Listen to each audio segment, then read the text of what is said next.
Alrighty. Well, hey, good afternoon, everyone. Welcome to the Monterey Bay Aquarium here live all across the internet. We are sending data out to all of you folks.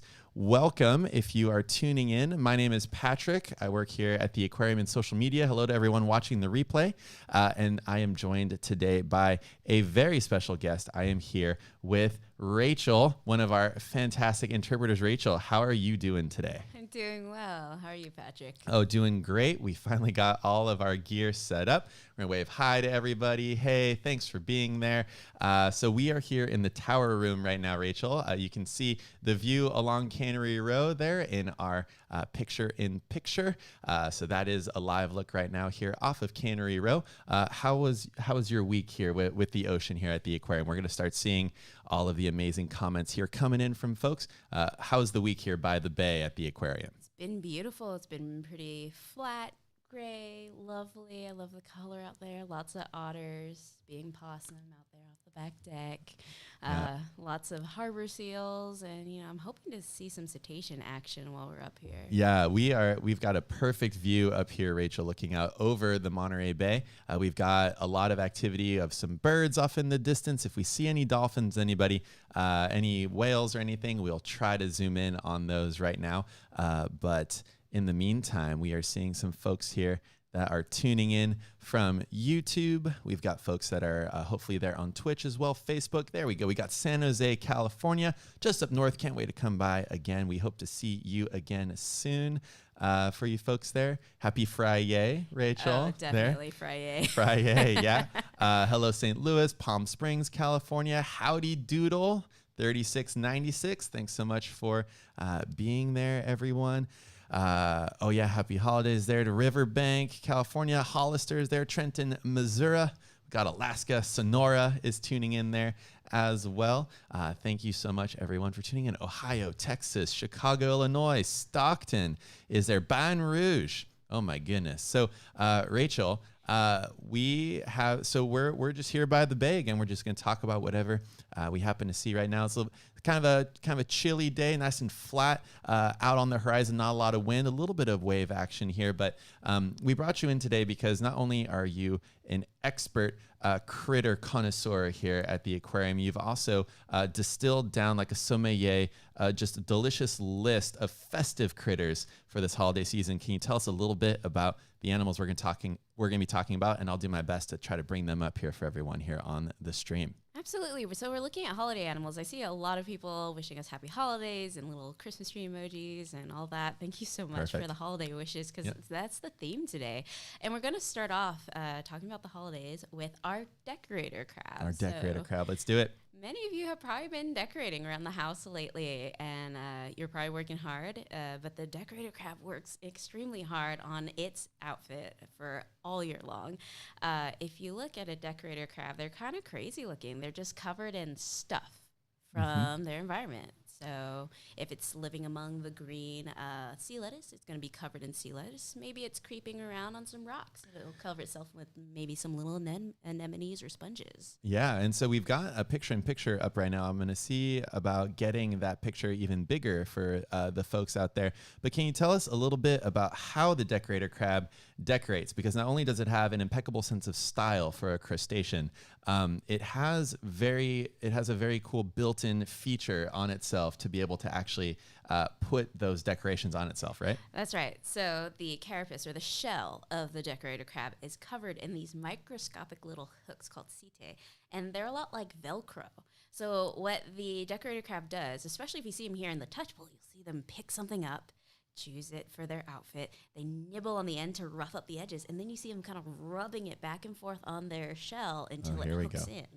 Oh, now we've got the visual here, Rachel. Get ready. So we're going to transition to full screen decorator crab action. You can see a little bit of those setae there on that leg, of those little hairs that are sticking out there. This particular one, we're looking at it from the bottom up. So we're looking at its belly a little bit there, with a couple of legs that are curled in there.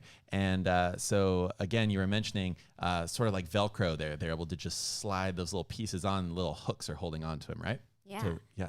So they're holding him on with those little hooks, which is really cool. But what I like the best is that this animal is a recycler of fashion. It's not going to go out and buy a whole new outfit for the season. What this animal is going to do is when it molts, which is what all crustaceans do to get larger, they have that suit of armor on. They can't get any bigger. They actually have to slide out the back of their armor, and then they harden up their brand new shell underneath.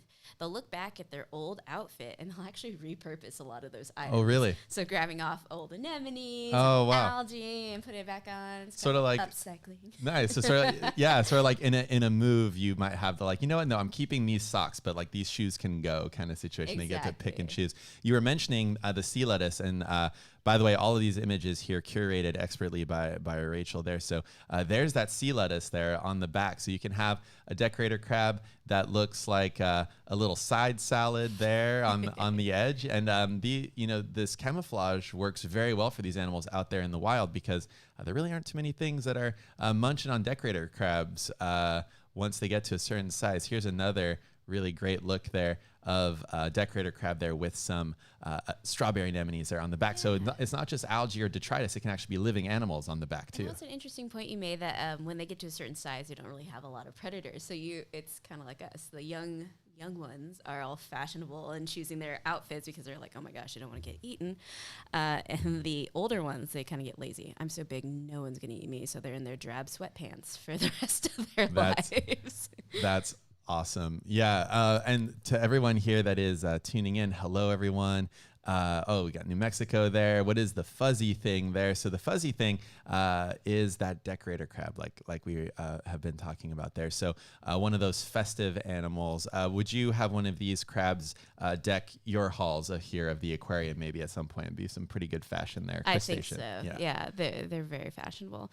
In fact, I'm not sure if I think I sent this one over as well. Yeah, here, let me One of my favorite images of all time is a decorator crab with a tunicate toupee. A tunicate toupee. Now, for the folks that are tuning in, Rachel, can you tell us what is a tunicate? Because you may or may not have seen a tunicate without even knowing. Tunicates are a very special animal that is closely related to us. So what's a tunicate for the folks out there? It's really funny. You've probably seen it before. You're like, what is that snot attached to the rocks? And it's actually your cousin, very closely related to you. We are in the phylum Chordata, and so is this animal. It can sometimes be, in the case of the image that we're going to show, it's a colonial tunicate, so a bunch of animals that are all linked together, sharing a gut.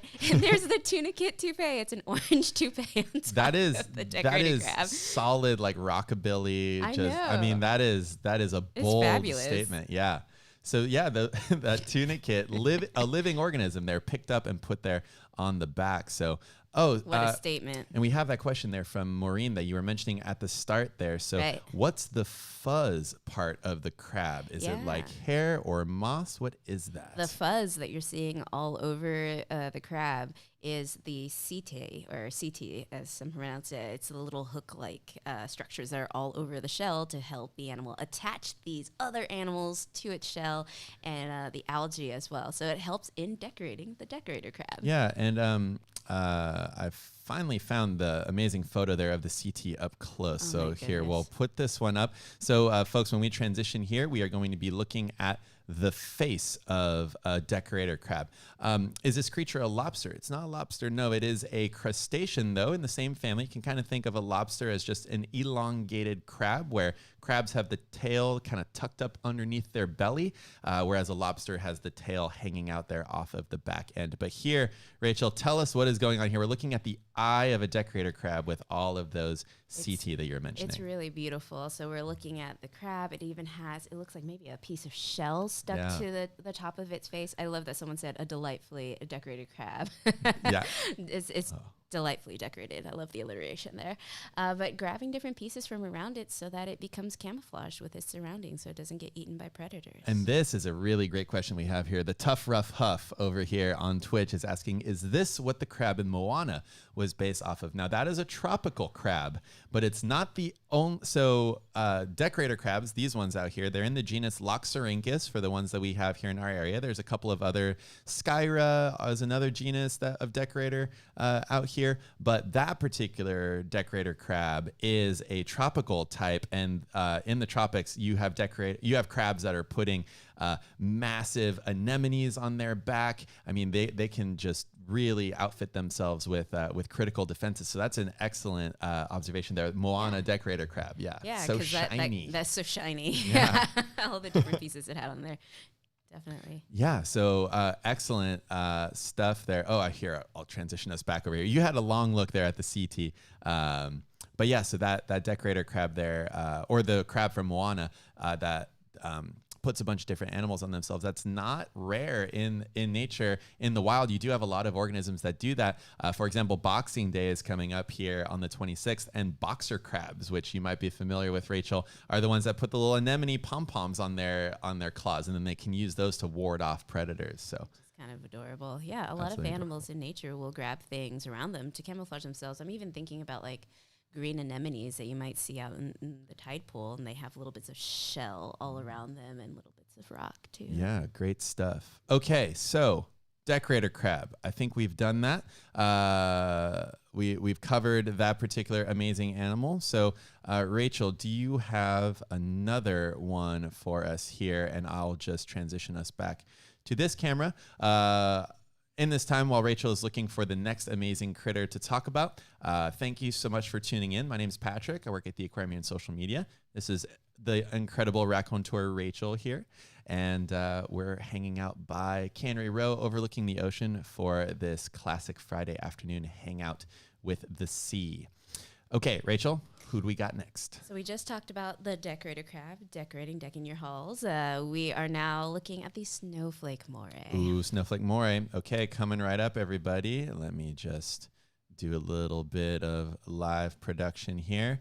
So snowflake morays, we have them here at the aquarium. And, of course, the folder that I had all of those images in is not currently here. So but I can tell you a little about them. Stall for time. Yeah. So okay. Snowflake morays, you can find them in the tropics, in the Indo-Pacific, in warm water. You'll see them here at the aquarium in the splash zone. They are beautiful animals. They're kind of like, there's a nice face picture. Coming up right here. Get ready. So like 1, yellow, 2, black, white. There it is. They tend to have a snowflake kind of pattern on their bodies. I really love morays. You could sing about morays. I was trying to get Patrick to sing with me today. We'll see if it happens. Well, when the moon, or when you swim in the sea and an eel bites your knee. That's a moray. Yeah, correct. Yeah, if you put your hand in a crack and you don't get it back, that's a moray. Exactly. Yeah, exactly. So here, hold on. Let me make sure that I pull up this same image here. Just here, hold on one sec. I'll just transition us back over here, and I'll pull this up into our picture-in-picture here. But so snowflake morays, called that because of that pattern that you were mentioning, right? Yeah, all over their body, that sort of beautiful pattern. Great thing about morays, probably one of my favorite facts about moray eels, is that they have 2 jaws. Yes, they do have 2 jaws. Raptorial jaws is, I believe, the term, right? Yeah, so you have that oral jaw in the front for, like we do, for chewing on your food, and then you have a pharyngeal jaw on your throat. Yeah, pharyngeal jaw. So that's something, Rachel, that I think most of the folks out there are probably not thinking too much about, is if you are a fish and you do not have opposable thumbs, so no knives and forks, no spoons or anything to eat your food, but you do need to do a little bit of sorting, a little bit of sifting, you do need some way of doing that. And a lot of that happens in the mouth of these animals. So lots of fish have that those pharyngeal jaws there in the back of the throat. Yeah, and I think it's funny because we were just singing about, or stating some lines from a song about eels biting, and these will bite you twice. Exactly. Because they use that oral jaw to grab your food, and you can be very specified for that. And then you have your pharyngeal jaw that'll kind of like leap up out of your throat and grab the food and drag it down, a lot like a alien. Exactly. Yeah. So that's what I was going to say, is that it's very much like the alien xenomorph. If you folks remember that movie, it had 1 pair of jaws, and then it had another little mouth on the inside. And so if you're a moray, you're going to latch onto something, and then another bit of jaws is going to come forward and slowly ratchet that food back in. Yeah. So Yeah. Take those chunks down. And as a snowflake moray, what you are eating are a bunch of crustaceans. So you're grabbing them. You have to be quick. They'll scuttle away. You grab them with your oral jaw, and then you have your pharyngeal jaw come up and break down the last little bits. And from where we are right here, you can actually see across the bay almost to Santa Cruz, and some folks out there doing that physiology research on the raptorial jaws are over at UC Santa Cruz. So we can wave hi to them over there. Thanks for all that work over there. Yeah, it's pretty amazing. Good stuff. Okay, so snowflake moray. People are loving it. Thanks, everyone, for... oh, I feel the pain of streaming between scenes and sources. You guys are doing great. Thanks, Brittany. Yeah. Engineer Emily is on her way to go see her family in Arizona. So hi, Engineer Emily. She's over on the other side of the state right now, heading over to see her family. Okay, so... snowflake moray. We did decorator crab. For you folks that are just tuning in, head back to the beginning of this broadcast, learn more about decorator crabs. But Rachel, you've got a few more. Let's keep going. What is another of these amazing animals for the holiday season that we have here? Well, I was looking up gooseberries, and gooseberry pie is something that happens right now. Gooseberry pie. All right. So we're going to go on over to the sea gooseberries. We are going to do sea gooseberries. We are going to pull up an amazing photo of that right now. And again, for you folks that are just tuning in, thank you so much. We are just hanging out here by the ocean, overlooking the wild Monterey Bay. We're very glad to be able to share the ocean with all of you folks this holiday season. Okay, sea gooseberries. Let me find. There we go. That's a beautiful one right there. Okay, and let's see. Oh, that's just gorgeous. Okay, So transitioning over now. Rachel, tell us about that beautiful, beautiful animal that we have right here. So this may look to you like a jellyfish, and in part you are right. We call jellyfish anything that's kind of gelatinous and drifting in the ocean, but these do not have stinging cells, so it's not your typical jelly. This isn't going to sting you. This is a ctenophore belonging to the phylum Ctenophora. So amazing animals, and they drift around. They have teens or little combs. They're called cilia that run the length of their body, and as a light hits them, white light hits them, they diffract that white light into a spectrum of rainbow that looks a lot like Christmas lights. Right. So that's, I think, an important thing to mention is that what we're looking at here is not bioluminescence. So these animals are not making that specific light. Although many species of comb jellies, gooseberries not really, but many types of comb jellies do make their own light. What you're seeing there is light diffracted, bouncing off of those comb rows. And that's where that term ctenophore comes from. Teen meaning comb bearer there. So yeah, absolutely gorgeous. And yeah, festive holiday lighting Very all the festive. time. Very festive all the time. I love these. So they don't have stinging cells, is what I mentioned before. So how are they capturing their food? They're drifting around, bumping into plankton. These animals are brainless, heartless, and spineless. You may know people that match that same description, but in this particular case, it's a good thing. Yeah, it's a good thing. You don't need a brain. You're just going to bump into your food and you're going to capture it. And you can see on the back half of that animal, there is what looks like a tentacle, not full of stinging cells, but sticky cells called colloblasts. So they're sticking to their prey. Yeah. So you're in a sticky situation if you're having a close shave with a comb jelly. I tried. Oh my goodness. We just lost the background camera because the background camera decided that it was too tired of all of those jokes there. You know, it happens. Hold on one sec, everybody. It does. It does. I'll keep talking about comb jellies. Oh yeah, no, go for it. Okay, I think we're going to have our camera back. There it is. Hey, nice. look at you. Perfect. This is Amazing. a professional stream here, Patrick. everybody. And thank you everyone for tuning in. Thanks for all those amazing questions. We got folks that are tuning in from northwestern New Jersey. Oh my goodness. Comment right there. Infallible Blue does bump into their food sometimes. I bump into my food sometimes. Yeah, too. but just importantly, if your food is sticking to your face, that has less to do with colloblast than the consistency of the face that you have there. Or the food, Patrick. Or the food, yeah, exactly. Perfect. I have no idea what I just said because I was reading the cameras right there. Rachel, I hope it was okay. It was amazing. It was amazing. I'm okay. very pleased. What did I say? You're an excellent multitasker. That is not what I said. No, That's certainly it's not what what I you am. said. No. Okay, so whatever I just said, thank you, Rachel, for powering us through that. Yes. Doodle, thank you for your, So again, food stuck to your face. That's not because you have colloblast. That has something else to do. But these particular animals, these comb jellies, absolutely fantastic, gorgeous animals. Gooseberries, again, festive holiday lighting. Oh, I said that my face has a sticky consistency. Thanks, Doodle. That's what you That's said. what I said. Every once in a while it does. Certainly now that I have the embarrassment washing over myself, a little bit, a sticky situation. Magical moment. In this You know what? That's holiday what these spirit, live streams are going to be all about, Rachel. Yeah. We're just going to share these moments with everyone. It's special. And I'm never going to watch this replay. I will. Okay. Now, I wanted to talk about getting the food to the animal's mouth because these tentacles are hanging around the back end, the anal pore of this animal. It has a complete gut. That makes me really, really happy because jellies, typical jellies, their mouth is also their anus, so they have one opening. But comb jellies have a complete gut. That's so cool. So their tentacles are hanging around by their anal pore, which is... it doesn't make a whole lot of sense. They need to get food to their mouth on the other side. So what these animals do is after they've stuck to their food, they will roll themselves in a circle, kind of like when you take a fork and you're rolling it in your spaghetti, and then they get it to their mouths on the other side. It's one of the most amazing things to watch, and we do have a couple of videos on our YouTube channel. If you head over there, look for sea gooseberries, comb jellies, you'll see them.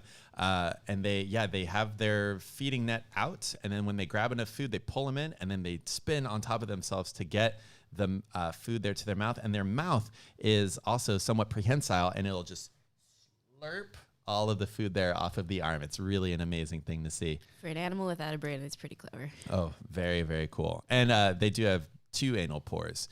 For those of you folks out there who are tuning in, there's double. Yeah, and actually there are specific types of comb jelly called cnido-sight. We just found this out, and this is just a long. This is just gonna be a long build up there for a joke here. Let me put the comb jelly back up there for everybody. But cnido-sight has been found that if they can be cut into small pieces, and if they have 1/10 of their body size left and both anal pores, they can regenerate their entire body. So that animal is basically Jurassic Park quotes come alive, because it's all about holding on to your butts. I hope you went along with that long walk, everyone. But that is a really amazing fact that we learned from our comb jelly aquarius. We have so many amazing animals that are being homegrown here at the aquarium, and those are some of the facts that you find out right there. Tough Rough Huff says, "Oh boy." Any Samuel L. Jackson quote, yes. Yeah, exactly. Hello, Vermont. Hello, Texas. Hello, everybody. Southwest Arkansas is tuning in. Copperopolis, California. Awesome. Thanks, everyone, for tuning in. I want to regenerate my entire body in about its 20s. Nice. If we all had that same. Okay. Let me transition us back over here, Rachel, because now it is time for me to do some more background work, because we're going to transition to our next animal. Which one would you like to talk about? You know, I felt like we should start off the new year with a bang. So I tried to find an explosive animal. So we're going to talk about the mantis shrimp. Nice. I was trying to figure out what the tie-in was with the mantis shrimp, and I like it. Explosive in nature. And for you folks out there, you may have heard of mantis shrimp from a couple of popular places. For example, the Oatmeal webcomic had an amazing thing about. So Matt, shout out to Matt Inman out there, friend of the pod, a friend of the aquarium, who's come over to take a look at our mantis shrimp in the past. So let's see. Yeah, let's pull that one up right there. Absolutely one of the most stunning animals in the ocean.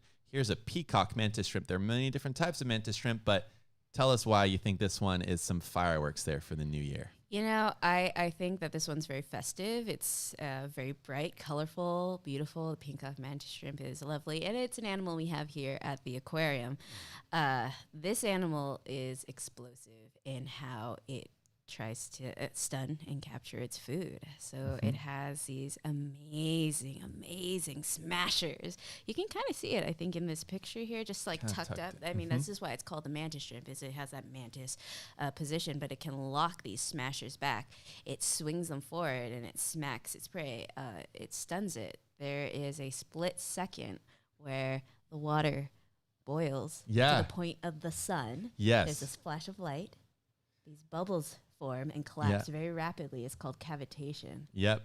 It's one of the most amazing things. Yeah. So for you folks out there, cavitation is something that can actually is in hydrodynamics. You really have to be careful. If you're spinning something like a boat propeller really quickly, you can cause areas of low pressure where, if you remember your physics classes, depending on pressure and temperature, things go between solid, liquids, and gases. And in the case of a mantis shrimp or a very fast spinning boat propeller, you can move something so fast that you have essentially vaporized the water. And when that happens, you can form an area of very low pressure, that little vapor bubble that can collapse then on itself with a powerful concussive force. And in this particular case, the mantis shrimp is so fast that when that bubble collapses on itself, it creates a flash of light because of how the molecules are interacting with themselves. It's hotter than the surface of the sun, like you mentioned. It's an incredible thing. So basically, when you see a mantis shrimp slide forward and slap its food, that food is going to be hit twice. First by the impact, and then again by sort of this secondary explosion shockwave of that bubble collapsing on itself. That's why sometimes aquarists are nervous to work with them. I've heard people getting their thumbs split open by these animals, down to the bone with that concussive force. It's just so cool. They can just snap a shell open and crack aquarium glass. Yeah, they can absolutely crack aquarium glass. I have personally seen the mantis shrimp in acrylic situations tap it, and it's incredibly loud. And acrylic is a type of plastic, so it's not going to shatter like glass, but there are videos out there, you can look them up, of folks experiencing a mantis shrimp, being on the wrong end of a mantis shrimp there. Yeah, and seeing glass break. Lucky here at the aquarium we have the acrylic windows, and the punch speed is supposed to be that of a 22 caliber rifle. Yeah, so here, let me pull up another one there. Now, another thing about mantis shrimp, when you see its eyes there, let me see, actually, here, I'll transition us back over here. See if I can zoom in this image just a little bit. Yeah, here we go. All right, now we're back. Take a look at those eyes there, because those eyes, you can see there's a band down the middle, and there's two other halves. So they basically have three different parts of their eye, and each part of their eye has a different focal point. So they basically have trinocular vision, so they can see, they have depth perception with just one eye, which is something that is, I mean, I can't really wrap my head around that, but they can see so much more than we can see. So even though, we see this beautiful bay out here, if you had a mantis shrimp up here, it'd be seeing something completely different, right? More than we can even begin to perceive. They have 12 different photoreceptors, so they can supposedly see like all sorts of like UV light and all sorts of different spectrums. It's an explosive rainbow is what they're seeing. Right. And so when you see that, animal, just how colorful it is, to a mantis shrimp, they've got hidden patterns on there. So you folks out there may know that bees can see ultraviolet light. And so when they see a flower, the flower might actually have rings telling them their bullseye of where to land that we don't see. We just see a pretty color or something. Birds also see in the ultraviolet, which we do not see. So they're seeing slightly different things. So there's an entire world of perception of light that we do not have and that these mantis shrimp do. So trying to get inside the mind of a mantis shrimp, almost impossible to know exactly what they're thinking. You're giving me an idea for a future pod about animal eyes and animal perception. eyes. Ooh, okay. Yeah. Tune in for the animal eyes episode there. So what we're saying is absolutely do not fight a mantis shrimp. Correct. Yeah. If you find yourself on the wrong side of a mantis shrimp, it's probably your fault. Just to start. Actually, are you familiar with Sparky, the mantis shrimp? Are you familiar with that story? I've heard that story, but please do share. Yeah. So for you folks out there, Sparky the mantis shrimp was a mantis shrimp that came in on on what's known as live rock in the aquarium trade. So it was a rock that was out in the ocean, had little critters living inside of it, and Sparky the mantis shrimp was a spear mantis shrimp that, instead of punching stuff, slices things. And Sparky the mantis shrimp was big news. I think it was in the early 2000s, maybe 2005. So if you folks go over to your favorite search engine right now, Ask Jeeves or whatever, you can head over there and type in Sparky the mantis shrimp Monterey Bay Aquarium, and you'll see there was a mantis shrimp that was in one of our exhibits that was causing havoc, going after all the various residents of the enclosure there. And Sparky got a couple of the aquarists. So definitely something that people experience in the aquarium trade is being on the wrong side of mantis shrimp there. Definitely. And let's see. Absolutely do not fight. Yes. So, we should tell everybody where to find the mantis shrimp here at the aquarium. That's an excellent. I believe the Tough Rough Huff is Allie, who's our email coordinator there. If you head over to the Splash Zone exhibit, the mantis shrimp that we have here at the Monterey Bay Aquarium is in the crawl space in that little tunnel there. It's a great place to go take a look at. Yeah, to see the mantis shrimp, you brave the tunnel you crawl through. Exactly. Okay, Rachel, enough mantis shrimp. And actually here, what I'll do besides just having us here up on screen, let's see. Let's just put...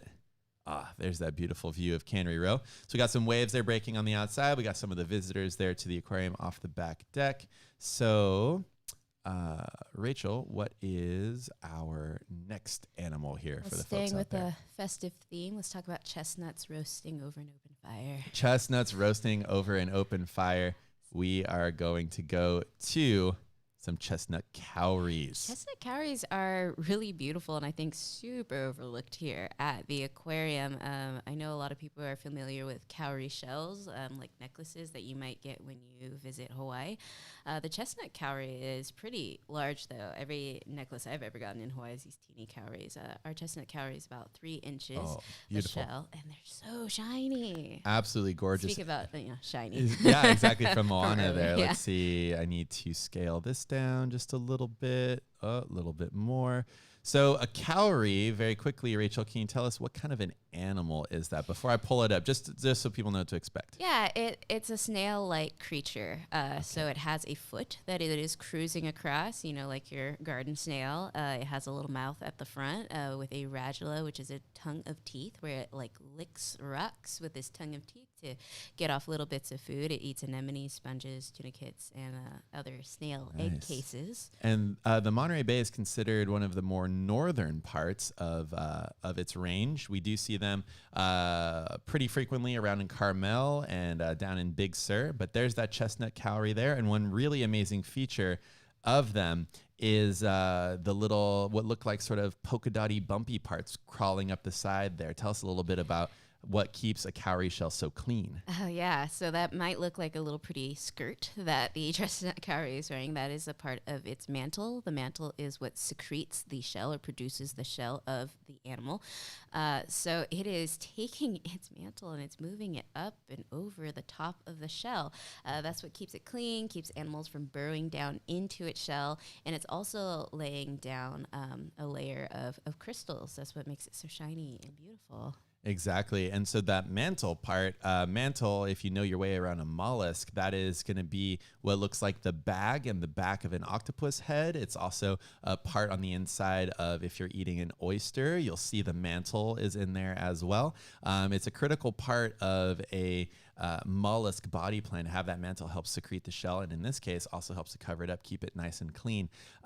We have this lady here, Jane Clark, on Facebook that's saying, we can't kelp punning, can we? Actually, please don't ever stop punning. It's just too much jelly good fun. Just looking at that comment, I was trying to come up with a quick cowrie pun. Here's what I came up with. Are you ready? Gosh. You ready, everybody out there?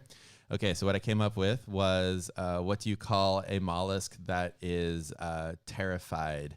What do you call a mollusk that's terrified? What do you call a mollusk? Hold on. Okay. Hold on. We're working it. Yeah, we're working on it. This is live, everybody. Okay. What do you call a mollusk that you've scared in a room? What do you call a mollusk that you scared in a room? Yeah, cowering in the corner. It's the best I could come up with, everyone, live. Please send your comments to Rachel at... No. I'm just kidding. Cowardly. Oh, there's a good one. Cowardly. Yeah. So, yeah, cowardly would have been a better punchline than what I just came up with. But that was good. I liked it. Thanks, Rachel. I appreciate the vote of support. Okay, let's transition us back over here. Okay, so we had chestnuts roasting on an open fire. Chestnut cowries right there. A fearful mollusk is cowardly. Yeah, that one's hard. Yeah, no. That's a little rough. That's a little rough. Yeah, a little rough. Little rough, unlike the shell of a cowrie that is nice and smooth thanks to that mantle that's covering it. We brought it back, everyone. We brought it. Yeah. Full circle, just like a moon jelly. Okay, So Just like a moon jelly. just like a moon jelly. So Rachel, what is going to be our next festive critter for the folks out there? Next festive critter. You said moon jelly, and Yeah. this one was a bit of a stretch for me. A bit of a stretch. Okay, everyone, we are shoehorning in this critter. Because I wanted to talk about a cnidarian, basically. So. Okay, yeah. So Well, but they look like a snowfall. We had a full moon last week. Let's just go with it, everybody. Okay, we're just gonna go with it. It looks like a snowfall. They're white. Okay. Snowflakes. So Moon jellies. we are going moon jelly. We're going moon jelly because going moon we jelly. can just talk about jellies all day. So let's see. So and I've got some beautiful pictures. Yes, So absolutely. That's the most important part. These are gorgeous. Here we go. There's that moon jelly. Oh, look my at that. Goodness. Look at them. So, I mean, maybe this could be the ball dropping. Yeah, just or one snow falling. Snow falling. Moon jellies are they put you in a good place, I think. Yes. And that's where we all should be in the holiday seasons, in a good, calm place. So moon jellies are amazing. They get to be about the size of a dinner plate. The part of the life that you're seeing when you're looking at a jelly like this is the Medusa stage. This is the adult stage and also the sexual stage of life, because jellies have a 2-part life cycle, which is just the most bizarre and fantastic thing. Yeah. What you're looking at here, those adult Medusae, you can kind of think as being like the butterfly of the jellyfish life cycle. So you folks may know out there that you got caterpillars that become butterflies or moths. Lots of those animals out there have this stage where they look like a little caterpillar. They're just crawling around, not moving around too much. They might live a long time in that same spot, but they're not really moving around very, very far. And then once you get to the butterfly or the moth stage, then those can cover long distances, and often they're covering long distances to reproduce. And so what we're looking at here with the moon jelly is you're basically looking at the butterfly stage that's out there on the ocean currents, traveling far and wide. These are males and females. They'll have eggs that are fertilized that will then settle on the seafloor, become what's known as a polyp. A polyp looks very much like an anemone. Those polyps can live a very long time, not moving around a whole lot. They might clone themselves, but they're not really going anywhere. And then those polyps will then bud off more of these adult moon jellies out there. So completely different looking animals, 2 important parts of their life phases. And we have coral is sort of the opposite. Yeah, so you've got coral polyps that are sort of that adulty stage there. Anemones are ones that don't have a Medusa stage there. They're just a giant polyp. But you saw a few questions there, Rachel, that you wanted to answer. So yeah, what was that? I saw one from Danielle Young. Do moon jelly sting? Yeah. Yes, they do. But you've probably been to a moon jelly touch pool before. We have one behind the scenes here when you go on a tour. It's really neat. Moon jellies, all cnidarians do sting. You've probably even had the experience of touching an anemone before and having it stick to your finger. Even as it was sticking to you, it was actually stinging you and envenomating you. So the way stinging cells work, this is great, cnido-sight stinging cells, they are covering the jelly, especially the tentacles and the oral arms. The distinction of that is the tentacles are just the stringy bits, and then the lacy parts are the oral arms. Now those are covered in stinging cells, and you'll find some on the top of the jellyfish as well, called the bell. But the way these stinging cells work is that they're these little pressurized cells. They have a harpoon structure inside them. Yep. It is triggered by chemicals, like different chemicals like your skin, or mechanically triggered as well. The whip-like harpoon comes out, embeds itself in your flesh, and starts pumping you full of venom. So this happens when you touch a jellyfish, but they just have a really weak venom, and we are not their prey, so that's lucky. Yeah, that works out. James Driscoll here, you're hired. I dare you to touch that.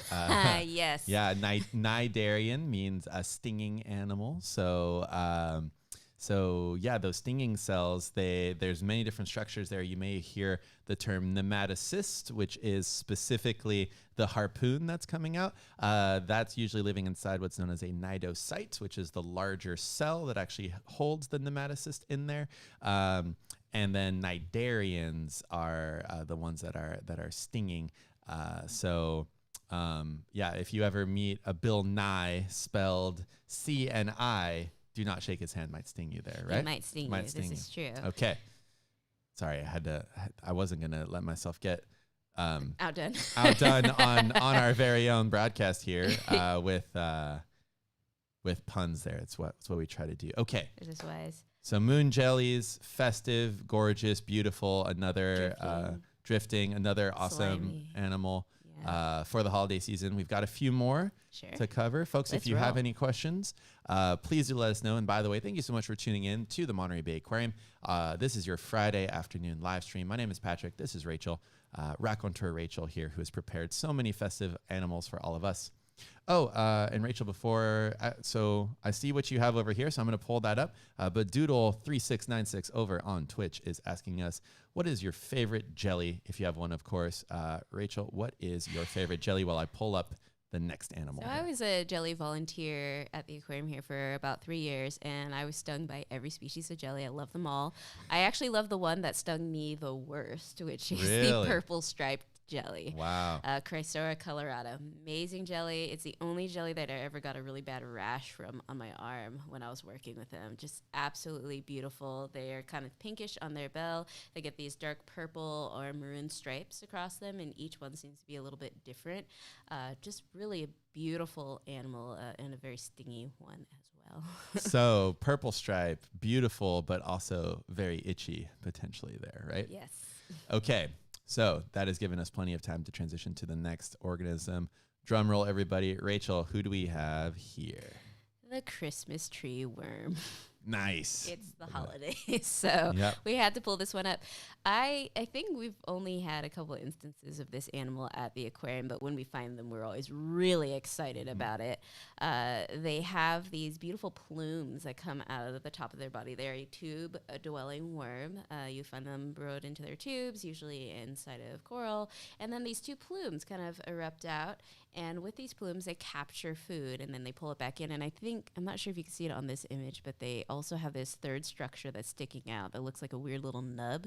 That's their operculum. So if a fish were to come along and try to bite at one of their feeding plumes, they could, hide inside of their tube, and then they plug it up with that operculum. Yeah, and this is something that if you're out here diving in the Monterey Bay, there are certain worms in the same type of worm known as Christmas tree worms. You'll see them out here. They have that beautiful spiral pattern to them, but worms are kind of all over the place on the reefs, all around in the tropics here in the area. You'll see these worms that have these beautiful shells on them, and then these little gills that are out there that have eyes on them. They're grabbing food. They're doing a lot of different things for the worm, and then they can pull back in and hide right there. So that happens to be a tropical type of Christmas tree worm. You can see all around it are some coral polyps there. Each one of those little nubs there is a part of a coral. But yeah, those worms, you wouldn't think of them as being too festive, but there's so many of them out there. If you have worms on your list of gifts, you're going to be spending a long time at the store getting little bits of plankton and whatnot as gifts for all of those, because there are just so many worms in the ocean, and some of them are absolutely beautiful, just like these ones. Yeah, and these being worms sitting around, they're waiting for plankton to divide, to capture it, to bring it down into their mouths. They're also capturing sand granules so that they can reinforce their tubes as well. I think these are very beautiful. They have gorgeous plumes. And they don't get particularly large, only about 1.5 inches long, but very colorful, very lovely. And they have the longest lifespan of any of the animals we've covered so far today. They can live up to about 30 years. Wow, look at that. Absolutely incredible. So we have a couple of millennial worms out there that are hanging out here off the back. You can tell them because they have a robust social media presence apart from the rest of the worms out there. That's my millennial worm joke. All right. Thanks, everyone. All right. So with that, we've got some folks saying, how do jellies mate? It's a good question. So it depends on your type of jelly. But moon jellies, the males produce sperm strands that the females will gather up and then move over to their gonads, which are around the gut area. And then a few others just broadcast spawn, and others brood their eggs for a little bit. And so there's a lot of different things there. Yeah, and for moon jellies, actually, a few of them on exhibit right now are brooding. So just like Patrick said, the males release a sperm strand, they'll bump into it, then they have fertilized eggs eventually that sit on their oral arms. So if you come to the aquarium and you look at our moon jellies, you might see what looks like, I always think of it like lavender chewing gum. That's kind of what it looks like, all wadded up in the oral arms. And those are the fertilized eggs that are sitting there. And then they drop those, and those eventually will become a polyp. Yeah, and our amazing jelly aquarists will go in there and they'll take a little turkey baster and slurp out some of those little eggs there to help culture them I've behind done the scenes. that. Yeah, so if you ever see a little turkey baster coming in, it's not just holiday seasoning; it's also a way of getting more jellies out there into our exhibits. Another kind of seasoning. Another kind of seasoning. Yeah, exactly. The seasons. Greetings. Okay, so folks, we have been talking to all of you here at the Monterey Bay Aquarium. Though here, let's just go to Cannery Row here real quick. I just think Cannery Row is looking absolutely gorgeous right now. It's kind of a gray day, but that's pretty typical here in Monterey.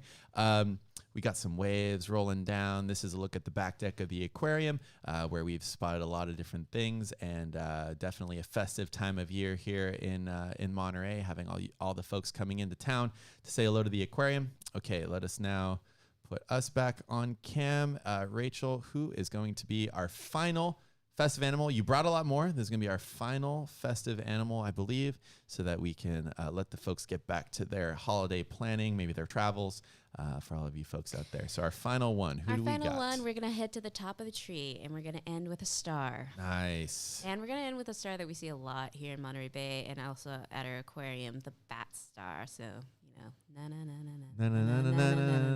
bat star. Nice. All right. Up top. We nailed that one. It needed to happen. No training. No, that was coming live from the aquarium. Yeah, we talked. Let's see. Okay, perfect. There it is. And let's transition now to our little bat star friend from Point Lobos. This one is right here. I love that. It's beautiful. Nice. So tell us about the topper to our Christmas tree worm. Topper to our Christmas tree worm. The bat star. They're called bat stars because they kind of have webbing between their arms like bat wings. Sea stars in general are just wonderful creatures. I always imagine what it would be like to go to a holiday gathering with a bunch of sea stars. Yeah. You know, sitting around the table, you're talking about politics maybe across the table. It's getting heated, and then the food comes out, and everyone's excited. And when you eat as a sea star, what you do is you push your stomach out of your mouth. Yep. All over the table, all over the food, and then you all start digesting it with enzymes, and you slurp in this delicious soup afterwards. I kind of wonder what my holiday gatherings would be like. I think it would be a lot less contentious if you think about it, because everyone's so busy Slurping. liquefying the food, slurping everything up. You know, everyone can just bond over their enzymes, transforming the food into a liquid, slurping that up. And then by the end, you've had a delicious meal. And what's there to complain about? What's there to discuss after that? You've been able to feed yourself. You're a wonderful bat star. Everybody wants your autograph. You're one of those amazing sea stars out there. It looks like we have just lost, let's see, our face cam here. So let's transition us back over here. Rachel, why don't you tell some folks a little bit of facts there about the bat star while I go and replace a battery very quickly. Sounds good, Patrick. So bat stars, like all sea stars, they walk around on many, many little feet. These are called tube feet. They look like little plungers, and they're suctioning and moving. If you've ever touched a sea star before, one of those little tube feet, it would taste and smell you. It actually has sensory abilities on each one of those little feet. The star actually has two stomachs. There's the one that comes across the table to end debates after a contentious holiday meal. And then there's the one that stays inside your body, the pyloric stomach. So you digest everything with your cardiac stomach that you send outside your body, and then you have your pyloric stomach to digest the rest of the meal afterwards. Bat stars, like all sea stars, have 5 eyes or eye spots. They have an eye spot at the end of every arm, so they can kind of see light and dark as they're moving around in their world. And they are hydropowered. These are water-powered animals. They have what's called a madreporite, or a giant plate at the top of their bodies where they're pulling in water so that they can move their hydropowered bodies, those little tube feet. Yeah, we've lost another camera, which I think is telling us that it's just about time to wrap everything up here. But booyah, let's put us there up on the screen. Yeah, these animals are absolutely amazing. Hydro-powered, 5 eyes at the end of each arm for a bat star. digesting their food at a distance. Certainly an animal that you may want to think of inviting to your next holiday dinner, just to shake things up a little bit. If you feel like you're always having the same conversations, try having someone that is creating a soup outside of their body, slurping it up, and that can see you from all different directions. And also the rear end is on the backside there. So yeah, lots of very fun stuff if you have sea stars over for the holidays. Definitely shake up any meal. Okay. Well, hey, everybody. Let's see. I'm going to see if I can just... One sec. I'm going to turn this camera right back on so we can have Cannery Row there on the background. But Rachel, do you have any parting words for the folks out there that are tuning in here right before the holiday season from the Monterey Bay Aquarium, or at least from you, from your Raconteur, Rachel files, anything that you'd like to share with everyone for this holiday season? Well, I just want to thank everybody for tuning in and joining us this holiday season. And I hope everybody has a very joyous holiday. I had a song that I made that I kind of wanted you to sing with me. Oh, well, I feel, Rachel, if you feel like putting that out there to the world, I think you should do that because I do not want to ruin everyone's holidays here. So let me just get rid of just this. Be me by myself. I'm not sure. You want it? You don't want to? I worked hard on it. Okay, folks, everybody in the chat, if you could just, full disclosure, I'm not from the U.S. originally. I'm from France, so I don't know this song. I didn't get the reference, but I'm sure it's like common parlance there. So that's mostly why I'm uncomfortable, is I'm going to be singing on a completely different thing. But okay, so Rachel wants to sing. Barbara is saying sing it. It's bad, though. Okay. It's really punny and bad. But I think a lot of you from the U.S. will know the song that I'm referencing. It's going to be good. Okay, go for it, Rachel. All right. Grandma just ran over to see a killdeer. Which is a bird. Right here at the aquarium, New Year's Eve. That's soon. You can say there's no such thing as live stream. But as for me and Patrick, we believe. There we go. Well done. Well done. Oh my God, yes, thank you. Look at that. Sarah says yes on Twitch. Doodle says yes on Twitch. Barbara on YouTube is saying that was amazing. Thanks. Allie, thanks for the support, y'all. Oh, amazing. I've been working on that all day. Oh, that's excellent. Done. See, I would not have known that that's how it went. So that was a delight for me to hear. Thanks, everyone. Thank you, Allie. That's absolutely gorgeous. Okay, everyone, we are going to leave you with just a little bit here of the Monterey Bay. We are going to sign off right now here from the Monterey Aquarium. Happy holidays. Enjoy the festive critters if you're watching the replay. Rachel, expertly done. Very well done. Here, we'll just give a big wave bye to everybody. Thanks, everyone. Thanks. Hope to see you again soon here at the Monterey Bay Aquarium. Thanks, everyone.